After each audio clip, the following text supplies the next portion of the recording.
এই যে পয়লা বৈশাখ গেল, শুধু ভোগ আর কিছু নাই। খাও দাও ফুর্তি করো, জামা কাপড় বা শেষ।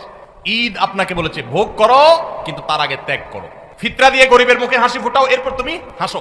কোরবানির গোশত থেকে নিজে খাও, ওয়া তা'মুল বাঈসুল ফাকির, গরিবকে খাওয়াও। ইসলামের উৎসবে ভোগও আছে, ত্যাগও আছে, কিন্তু এই সমস্ত বর্ষবরণ টরণ, এই সমস্ত অনুষ্ঠানে শুধু ভোগ আছে, এগুলোতে কোনো ত্যাগের শিক্ষা নাই।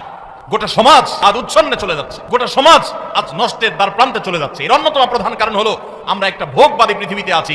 এখন আমাদের সবাই শুধু ভোগ করা শিখে, ত্যাগ শিখে না। এখন সেই যুবক সমাজে পাওয়া যায় না যেই যুবক সে তার সিটটা একজন বয়োজ্যেষ্ঠ মানুষের জন্য স্যাক্রিফাইস করে পাবলিক পরিবহনে উঠে। সেই যুবক পাওয়া যায় না যেই যুবক একজন মুরব্বী মানুষকে দেখে রেসপেক্ট করে রাস্তার পাশে দাঁড়িয়ে শ্রদ্ধা ভরে তাকে সালাম নিবেদন করে। এখন উচ্ছৃঙ্খল যুবক পাওয়া যায়, কিশোর গ্যাং পাওয়া যায়, অপরাধী পাওয়া যায়, সন্ত্রাসী পাওয়া যায়, মাদকের চোরা কারবারি পাওয়া যায়, উচ্ছৃঙ্খল সন্ত্রাসী, মাস্তানি করা, চাঁদাবাজি করা যুবক পাওয়া যায়। কিন্তু সমাজে সেই ভালো যুবক হারিয়ে গেছে, কারণ ইসলাম আমাদের জীবন থেকে হারিয়ে গেছে।